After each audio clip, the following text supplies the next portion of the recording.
Les podcasts du Figaro. Ça a été une rencontre, ça a été un choc. Je m'y attendais pas du tout. Des personnes de la rue extrêmement démunies. Ce que l'on voit sur les 15 dernières années, ce sont les femmes à la rue. On n'en avait quasiment pas auparavant. Dans la vie, on a peu d'occasions d'avoir des rencontres qui soient authentiques. Et il a cette phrase extraordinaire, il me dit, vous savez, je pensais qu'on était maudits. Personne n'a de diplôme dans la famille. Je suis le premier à avoir un diplôme. Il y a une urgence à changer. On a besoin d'aller à l'autre bout du monde pour nous engager. Et donc de sortir à nouveau de sa zone de confort. Il me semblait qu'il y avait quelque chose d'injuste. C'est un métier qui demande du temps. De l'empathie, c'est dur. C'est dur, mais c'est tellement gratifiant de faire des... À la fois c'est génial et à la fois ça nous terrifie. S'engager, c'est prendre ses responsabilités. Et puis il y avait l'idée aussi de montrer un exemple. Et lâche rien, fonce et avance, quoi. Bonjour, je suis Aude Cérès et je vous accueille dans le podcast du Figaro qui vous parle d'engagement, de dépassement et de don de soi. Dans ce podcast, nous donnons la parole à des femmes et à des hommes qui bâtissent un monde meilleur pas à pas. Bienvenue dans Les Engagés. Aujourd'hui, j'ai le grand plaisir de recevoir Florence Gérard, présidente de l'association La Mie de Pain. La Mie de Pain, c'est une association qui se mobilise pour fournir une aide inconditionnelle et gratuite aux personnes en grande précarité, de l'hébergement jusqu'à l'insertion professionnelle. Bonjour Florence Gérard. Bonjour Aude. Florence, vous êtes mariée, mère de famille, engagée dans l'associatif. Vous avez une vie professionnelle également bien remplie. Est-ce que vous pouvez nous raconter ce qui vous a amené à cet engagement en faveur des plus précaires ? Alors c'est le pur hasard. J'avais 25 ans. J'étais jeune directrice d'hôpital et j'ai fait un stage pour dirigeants pressés qui veulent mettre encore plus de choses dans leur agenda. Et le formateur a eu une approche un peu particulière. Il nous a donné une demi-heure pour réfléchir aux valeurs qui sont importantes pour nous. Il nous a dit, c'était un peu choquant, qu'est-ce que vous voudriez que l'on dise de vous le jour de votre enterrement ? Quand on a 25 ans, c'est particulier. Voilà, donc cette demi-heure, je l'ai faite. Et après, c'était l'époque des agendas papier, il fallait surligner dans son agenda ce que l'on faisait en fonction des valeurs. Et puis là, je me suis rendu compte qu'il y avait des décisions à prendre et que si je voulais orienter ma vie par rapport à mes valeurs, parmi les valeurs qui étaient importantes, c'était d'être utile. Je me suis dit, ce que je voudrais que l'on dise, c'est « elle a fait de son mieux, elle a été utile et par son action, le monde autour d'elle a été meilleur ». J'étais à l'hôpital Sainte-Anne à l'époque et à proximité, il y avait la Mie de Pain, que j'ai découvert complètement par hasard. Ça a été une rencontre, ça a été un choc. Je m'y attendais pas du tout. Des personnes de la rue extrêmement démunies. Alors, il n'y avait que des hommes, mais c'est des personnes qui sont sans âge, en fait, qui sont cassées par la vie. Beaucoup de sujets d'alcoolisme, de violence, de santé. Et à l'époque, la Mie de Pain ouvrait début octobre et finissait à la mi-avril. Et tous les soirs, on recevait, en fait, de façon anonyme, inconditionnelle et gratuite. On a reçu jusqu'à 1200 personnes à nourrir. Et là, ça a été un choc et une rencontre qui a fait que j'ai plus arrêté. Est-ce que vous pouvez nous expliquer ce qu'est la Mie de Pain ? Alors, la Mie de Pain, c'est déjà un projet, c'est un fondateur, c'est Paulin Enfer. On est il y a très très longtemps, en 1881. On est dans le 13e arrondissement. Le 13e arrondissement, ça a été un lieu très fort de la commune. Et Paulin Enfer est un enfant du quartier qui, quand il est revenu, quand il a été démobilisé de la guerre de 70, est allé dans son école. Il était tout jeune, il avait 18 ans. Il a trouvé des pères qu'il avait enseignés qui venaient d'être tués par les communards. Et puis quand il a descendu la butte, il a trouvé de ses anciens camarades, tout jeunes comme lui, qui avaient été tués par les anti-communards. Et quand, quelques années après, il a créé la Mie de Pain, il a souhaité que ça soit un accueil anonyme, inconditionnel et gratuit. Il ne voulait pas savoir si les personnes qui venaient manger avaient été communards ou anti-communards. L'essentiel, c'était qu'est-ce que l'on construit ensemble et finalement, demain, quelle est la promesse que l'on a envie de concrétiser. Et la Mie de Pain, ça continue là-dessus, sur cette idée-là. Et donc, on ouvre tous les jours. Maintenant, on a des locaux, effectivement. Il y a 9 sites sur Paris. On accueille les gens en urgence, on les accueille aussi dans la durée pour avoir des démarches d'insertion. On a des structures où ils peuvent apprendre un métier et où ils vont ressortir avec un emploi, CDD ou CDI, des accueils de jour, foyers de jeunes travailleurs. Bref, toute une diversité de structures, mais on reste attaché à cet accueil, anonyme, inconditionnel et gratuit, et tous les jours, du premier lundi d'octobre jusqu'au dernier lundi de juin, tout le monde peut se présenter à la Mie de Pin pour manger et on ne demande rien du tout. Et ça reste vraiment notre identité.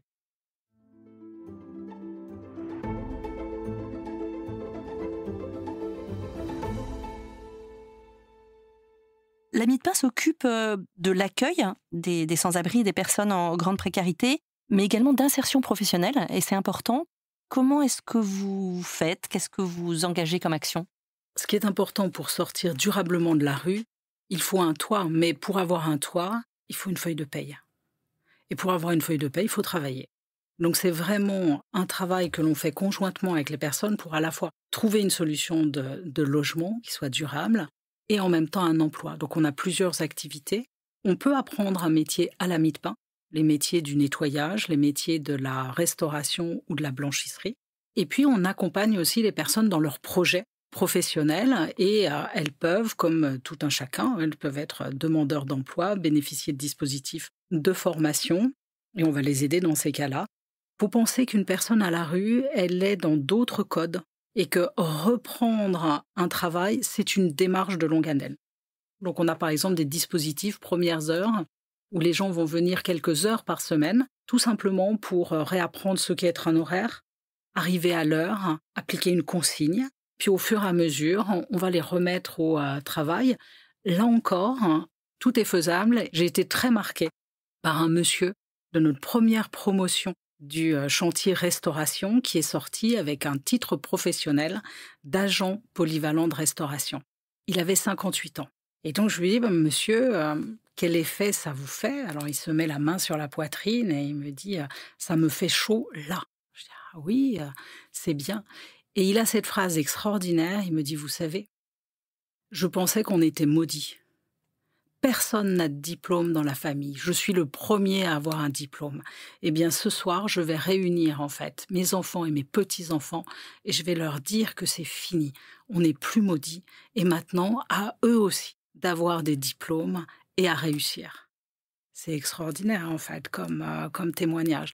Donc voilà, c'est ce genre de personnes qui n'ont pas forcément eu de chance, à qui on va la donner et on va leur apprendre à la fois améliorer leur culture générale, mais surtout une culture professionnelle et les accompagner. Et on peut donner un coup de chapeau aux employeurs qui nous accompagnent aussi et qui font confiance à ces personnes que l'on remet dans l'emploi avant qu'elles volent de leurs propres ailes pour un contrat tout à fait classique. Je reviens 2 minutes sur l'origine du nom La Mie de Pin parce qu'elle est assez jolie. Paulin Enfer, qui est un courtier en assurance, le jeudi, quand il ne travaille pas, vient dans le quartier. C'est un quartier extrêmement pauvre de Paris, avec des jeunes qui sont vraiment laissés à eux-mêmes. Et il va décider de les éduquer. Il les regroupe et il fait avec eux des activités qui sont ludiques, qui sont éducatives. Ça prend très rapidement de l'ampleur. Mais quand on dit de l'ampleur, c'est des dizaines, des centaines, et on dépasse le millier de jeunes autour de lui. Il a un bienfaiteur qui lui propose un terrain, il installe une petite roulotte. Et un hiver où il fait très froid, ce sont ces jeunes du quartier qui n'ont pas grand-chose, qui vont se dire il fait froid, et puisque l'on donne de la mie de pain aux oiseaux, pourquoi est-ce qu'on ne donnerait pas des grosses mie aux hommes? Et les voilà partis dans le quartier à les demander de la nourriture et ils serviront la première soupe populaire un 24 décembre 1887. Voilà l'origine de la mie de pain.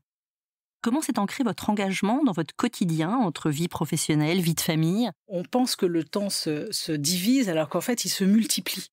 C'est un peu comme quand on a des enfants. On se dit j'en ai un, mais comment est-ce que je vais avoir du temps pour en aimer 2, en aimer 3 et m'occuper de 1, de 2 et 3. Et en fait, on a le temps et on le fait. Après, aux enfants de dire si on leur fait bien, parce qu'on leur demande aussi à eux des efforts. Ce qui m'a aidé à concilier cela, c'est que la première fois où je suis allée à la Mie de Pain, c'est le hasard. Mais après, c'est la rencontre avec les personnes. Et ça, c'est extraordinaire. Parce que dans la vie, on a peu d'occasions d'avoir des rencontres qui soient authentiques. Quand on se rencontre, on a toujours une position sociale, une fonction professionnelle, un niveau d'études, de ressources. On est fils de, on est le deuxième dans la fratrie, on est défini par plein de choses qui sont autant de masques. Quand vous rencontrez une personne de la rue, elle a perdu ses masques. Et en fait, elle vous rencontre, vous n'avez plus de masque non plus, et il y a une rencontre authentique. Et quand on a fait cette expérience, eh bien, c'est pas un effort de dégager du temps pour aller à la mie de pain. C'est que si on n'y va pas, ça manque. Et on a envie d'y aller.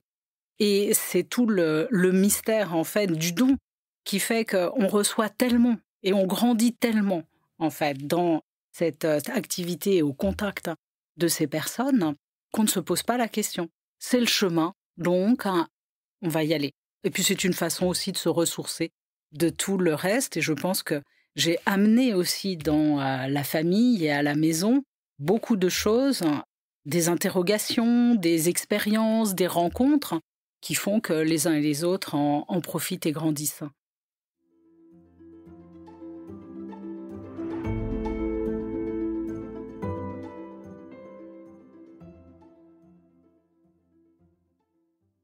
Est-ce qu'il y a des parcours et des personnes dont le parcours vous a particulièrement marqué ou qui ont réussi par résilience, par force? Bien sûr. Quand on va comme bénévole, on fait une soirée à la mie de pain. Donc, moi, j'étais de la soirée du mercredi. On y va et puis au début de l'hiver, on voit apparaître des personnes. Je me souviens, par exemple, d'un monsieur qui était dans la file d'attente à l'époque, qui faisait assez froid. Et tout à coup, il a poussé un grand cri. Et ceux qui étaient plus anciens bénévoles que moi m'ont expliqué qu'en fait, il n'avait plus la parole, la capacité en fait à exprimer, à formuler des mots. Et la seule communication qu'il pouvait avoir, c'était ce grand cri. Ce monsieur, on ne voyait jamais ses yeux. Il regardait toujours par terre et il passait devant nous et on lui donnait sa soupe, son pain, etc., sans jamais croiser ses yeux. Et à chaque fois, on essaye, pour chacun, de donner un petit mot, de dire un petit quelque chose, d'entrer dans un contact. Et ça dure des semaines et des semaines où il n'y a pas de contact. Et puis il y a un jour où il va y avoir un mouvement, où il va lever la tête. Et puis il va y avoir un autre jour où on va croiser son regard. Et puis, on va attendre. On se rend compte que d'un mercredi à l'autre, on attend parce qu'on a envie de savoir si on va pouvoir croiser son regard, mais aussi échanger. Quasiment au bout de 6 mois, ce monsieur, on a pu en fait simplement soutenir le regard l'un de l'autre. On ne s'est pas parlé, on a juste pu échanger. Ça, c'est une rencontre extraordinaire. Je ne sais pas qui il est, mais je sais qu'il a compté dans ma vie. Je sais que, quelque part, j'ai compté aussi pour lui et qu'on a réussi à avoir un contact. Et je dois dire que pendant tout l'été, je me suis dit, est-ce qu'il sera encore là? Et puis, il n'était pas là. Et donc, je ne sais pas ce qu'il est devenu, ce monsieur. Je me souviens d'une jeune fille, c'était particulier. Certains ont peut-être lu ce livre de l'école des loisirs, une petite fille aux allumettes. Sur la photo, enfin le dessin, un jour j'ai été saisie parce que c'est présenté devant moi cette petite fille aux allumettes. C'était vraiment elle. Elle devait avoir 16-18 ans. Elle avait le teint qui était très très clair, un petit chapeau un peu à la russe. Elle ne parlait pas français, elle était avec un autre et elle est passée comme dans un rêve en fait, où on se dit à ce moment-là, mais où suis-je en fait? Je suis éveillée, pas éveillée. Et au bout de quelques semaines, heureusement, on a réussi à lui trouver avec son compagnon un hébergement où ils ont pu être tous les deux. On arrive à sortir une femme de la rue en, disent nos statistiques, 135 jours. Donc 135 jours, on est sur 4 mois. 4 mois, c'est beaucoup si vous êtes à la rue, 135 nuits à la rue. Mais 4 mois, c'est rien dans la vie. Quand vous avez glissé pour être à la rue, si l'on vous tend la main et si on vous accompagne, vous pouvez sortir de la rue. Et donc la question, c'est quel effort la société veut faire pour tendre la main à ces personnes et les aider. Et j'ai en souvenir 2 femmes parmi les toutes premières que l'on a accueillies dans ce foyer. C'était une mère et une fille. La maman était dans un fauteuil roulant et il n'y avait aucune structure qui leur proposait un hébergement ensemble. Or, elles ne voulaient pas se séparer. Et donc, elles étaient à la rue. Elles nous ont été orientées, on les a pris en charge dans un abri qui est un abri pour la nuit. Et elles repartaient le matin dans le froid. Et il faut avoir conscience que c'est très bien, on évite le froid aux personnes la nuit, mais elles ne peuvent pas construire leur vie en étant dehors comme ça et aérées pour manger. On les a renvoyées dans un autre foyer que l'on a dans le 13e rue Vergniaud.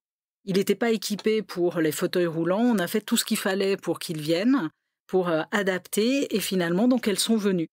Et 2 mois après, la jeune femme qui, pour le coup, était journaliste dans son pays, a retrouvé du travail. Et quelques mois après, elles ont retrouvé un logement où elles ont pu partir toutes les deux. Ça fait partie des belles histoires. Après, tout ne réussit pas non plus. J'avais en souvenir un jeune homme, Nicolas, qui avait 19 ans quand il est arrivé à la Mie de Pin. Une histoire fracassée. Il est dans une famille compliquée. Il est placé en famille d'accueil pour le protéger. Ça se passe très bien. Il est très heureux dans sa famille d'accueil. Il y a déjà 3 enfants. Il considère les autres comme des frères et sœurs et la famille d'accueil comme des parents de substitution. Mais la maman tombe malade, cancer. C'est elle qui est famille d'accueil. Le papa n'a aucun souci, il veut bien continuer à garder Nicolas. Sauf que les services de l'aide sociale à l'enfance disent « mais non, mais c'est la mère en fait qui fait famille d'accueil, elle est en arrêt maladie, donc on doit placer Nicolas ailleurs ». Et donc il est enlevé de sa famille d'accueil, il va dans une autre famille, à ce moment-là il était dans un CAP, il décroche de son CAP, il fugue, première famille, deuxième famille, et tout ça va le conduire à la rue et finalement à la Mie de Pin. Là où est une belle histoire, c'est qu'un jour, un journaliste fait un papier sur Nicolas et un lecteur lui propose un studio. Il prend ce studio et sans doute qu'on ne l'a pas accompagné suffisamment parce que d'autres personnes abusent de sa faiblesse, viennent faire la fête, etc. Et on devra au final l'enlever.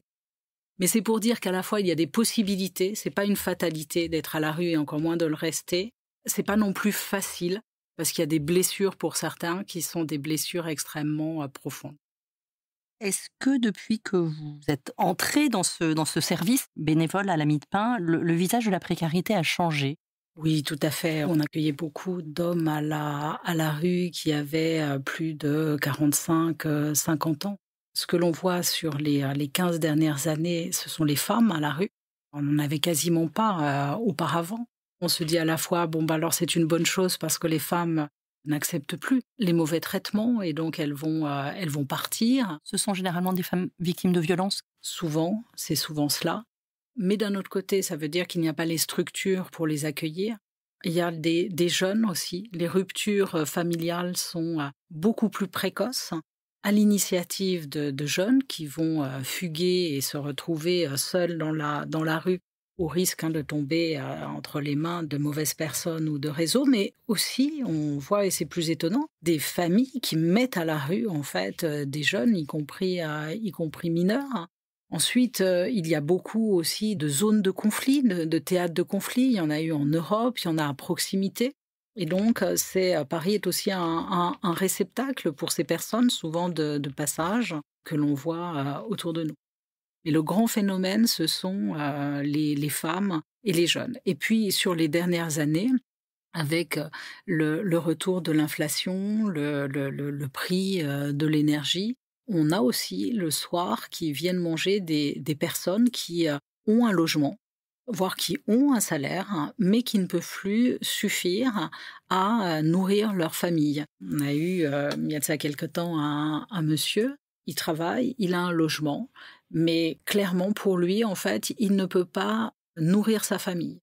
Donc lui venait manger à la Mie de Pin et ça lui permettait de nourrir ses enfants. Cette précarité, elle est réelle, elle s'accroît. C'est pour ça qu'on est là pour faire ce que l'on peut en termes de distribution alimentaire ou de distribution de repas sur place.